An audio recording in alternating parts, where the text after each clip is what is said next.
Hello दोस्तों, एक बार फिर से आपका स्वागत है आपके अपने न्यूज चैनल में, जहां आपको मिलती हैं देश और दुनिया की ताजा तरीन बेहतरीन बड़ी खबरें। तो दोस्तों बने रहे हमारे इस वीडियो में और साथ साथ में हमारे चैनल को सब्सक्राइब करना ना भूलें। साथ में बेल आइकन जरूर दबाएं जिससे आपको हर खबर की अपडेट मिलती रहे।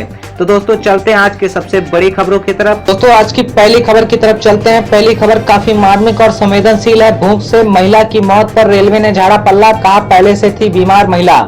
लॉकडाउन के चलते अपनी नौकरी और पैसों से हाथ धो बैठे लाखों मजदूर अपने अपने घर जाने की जुगत में लगे हुए हैं। बहुत से मजदूर पैदल ही सफर शुरू कर चुके हैं। इस बीच कई मजदूर की भूख प्यास से मौत भी हो चुकी है। वहीं कई मामलों में उनकी गाड़ियों का एक्सीडेंट तक हो गया है। पहले 2 महीनों में कई मामलों में सैकड़ों मजदूरों की मौत हुई है। दोस्तों बढ़ते हैं अगली खबर की तरफ। अगली खबर है दिल्ली से। दिल्ली के जहांगीरपुरी क्षेत्र में 2 बच्चों के बीच झगड़े में युवक की मौत। सीसीटीवी में कैद हुई घटना। जहांगीरपुरी इलाके में रहने वाले फरहाद का किसी बात को लेकर इलाके के शाहबाज मोहम्मद शकील और गोलू से झगड़ा हो गया। 25 मई की रात दोनों पक्षों में मारपीट हुई, जिसमें फरहाद और उसके पिता राहत बुरी तरह से घायल हो गए थे। इन दोनों को बाबू जगजीवन राम अस्पताल ले जाया गया, जहां फरहाद की मौत हो गई। दोस्तों चलते हैं अगली खबर की तरफ। नितिन गडकरी ने प्रेस कॉन्फ्रेंस में कोविड-19 से लड़ाई के लिए राज्यों को 20 लाख करोड़ रुपए जुटाने की जरूरत की बात कही। 5 हिस्सों में घोषित इस राहत पैकेज के पहले चरण में छोटे कारोबारियों को कर्ज सुविधा देने सहित 5.94 लाख करोड़ रुपए के पैकेज की घोषणा की गई। दूसरे चरण में किसानों को कर्ज और प्रवासी मजदूरों को खाद्यान्न सुविधा देने की घोषणा की गई। तीसरी किस्त में कृषि और संबद्ध क्षेत्रों के लिए राहत उपायों की घोषणा की गई, जबकि चौथी व 5वीं किस्त में ज्यादातर संरचनात्मक सुधारों का ऐलान किया गया।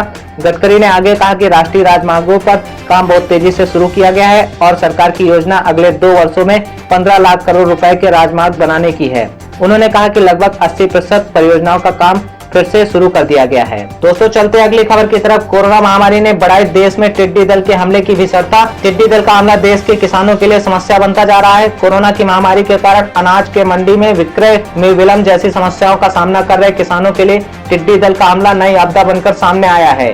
मध्य प्रदेश, उत्तर प्रदेश और राजस्थान जैसे राज्यों में कई जिलों में तो टिड्डी दल ने तांडव मचा रखा है।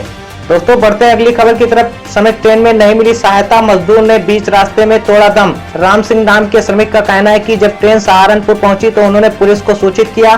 पुलिस राम सिंह के पिता को लेकर जिला अस्पताल पहुंची, जहां उन्हें मृत घोषित कर दिया गया। राम सिंह के पिता दया बख्श के शव को फिलहाल मोर्चरी में रखा गया है। अधिकारियों का कहना है कि पोस्टमार्टम के बाद ही कुछ आधिकारिक रूप से कहा जा सकता है। दोस्तों बढ़ते हैं एक और खबर की तरफ। श्रम कानूनों पर 3 साल की रोक का मामला हुआ इंटरनेशनल। ILO ने PM मोदी से मामले में दखल की मांग। लॉकडाउन के दौरान श्रम सुधार और श्रम कानूनों को कुछ राज्यों में स्थगित करने पर विवाद उठ रहा है। अब यह मामला संयुक्त राष्ट्र की एजेंसी इंटरनेशनल लेबर ऑर्गेनाइजेशन यानी ILO के कोर्ट में पहुंच गया है। दोस्तों अगली खबर के लिए चलते हैं पश्चिम बंगाल। स्पेशल ट्रेनों के मामले में बंगाल की CM ममता बनर्जी ने रेल मंत्रालय पर साधा निशाना, कहा अपनी मर्जी और अपनी शर्तें लाद रहा है रेलवे। ममता ने पूछा, रेलों में सोशल डिस्टेंसिंग का पालन क्यों नहीं किया जा रहा है? हम टिकट के लिए भुगतान कर रहे हैं, लेकिन कोचों में बहुत अधिक संख्या में यात्री हैं। बंगाल की CM ने कहा कि आप महाराष्ट्र को खाली कर रहे हैं और बंगाल में कोरोना फैला रहे हैं। दोस्तों बढ़ते हैं अगली खबर की तरफ। देश में तापमान बढ़ता जा रहा है, गर्मी से राहत नहीं। आज भी लगातार चल सकती है लू, मौसम विभाग ने चेताया। उत्तर और मध्य भारत में कई दिनों से लू जारी है और कई जगहों पर तापमान 47 डिग्री सेल्सियस से अधिक रहा है। IDM ने आज उत्तर और मध्य भारत में कई हिस्सों में लू चलने की आशंका जाहिर की है। चलते हैं एक और बड़ी खबर की तरफ। भारत के कड़े विरोध के बाद पीछे हटा नेपाल, नए नक्शे पर फिलहाल रोक लगाई। भारत और नेपाल दोनों काला पानी को अपनी सीमा का अभिन्न हिस्सा बताते हैं। भारत उसे उत्तराखंड के पिथौरागढ़ जिले का हिस्सा बताता है, वहीं नेपाल इसे धारचूला जिले का हिस्सा बताता है। गयावली ने कहा कि भूमि प्रबंधन मंत्रालय जल्द ही नेपाल का आधिकारिक मानचित्र सार्वजनिक करेगा। दोस्तों बढ़ते हैं एक और खबर की तरफ। मरकज से संबंधित जमीयत उलेमा हिंद की याचिका पर सुप्रीम कोर्ट ने केंद्र और प्रेस काउंसिल ऑफ इंडिया से मांगा जवाब। जमीयत उलेमा हिंद ने निजामुद्दीन मरकज मामले की मीडिया के कवरेज को दुर्भावना भरा बताते हुए सुप्रीम कोर्ट में याचिका दायर की थी। याचिका में कहा गया है कि मीडिया गैर जिम्मेदारी से काम कर रहा है और ऐसा दिखाया जा रहा है कि जैसे मुसलमान कोरोना फैलाने की मुहिम चला रहे हैं। चलते हैं एक और बड़ी खबर की तरफ। प्रवासी मजदूरों की बदहाली का मुद्दा लेकर सुप्रीम कोर्ट पहुंची कांग्रेस, कहा कोर्ट आने के लिए होना पड़ा मजबूर। कांग्रेसी नेता रणदीप सिंह सुरजेवाला ने सुप्रीम कोर्ट में अर्जी दाखिल की है।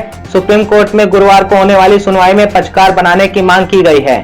सुप्रीम कोर्ट में रणदीप सुरजेवाला द्वारा दायर याचिका में आरोप लगाया गया है कि सरकार देश में फंसे प्रवासी मजदूरों के मुद्दों के समाधान के लिए विपक्षी राजनीतिक दलों के साथ किसी भी संयुक्त समिति का गठन करने में विफल रही है। दोस्तों चलते हैं अगली बड़ी खबर की तरफ। रियल लाइफ का विलेन बना रियल लाइफ का हीरो, मजदूरों के मसीहा बने सोनू सूद। बोले जिन लोगों को घर भेजा नम थी उनकी आंखें। सोनू सूद ने एक इंटरव्यू में कहा, जिन मजदूरों को हमने सड़क पर छोड़ दिया वो वे लोग हैं जिन्होंने हमारे घर बनाए, हमारे लिए सड़कों का निर्माण किया, हमारे ऑफिस बनाए, जहां हम शूटिंग करते हैं वो जगह बनाई। आज हमने उन्हें सड़कों पर छोड़ दिया। हमने उनके बच्चों, उनके माता पिता का साथ छोड़ दिया।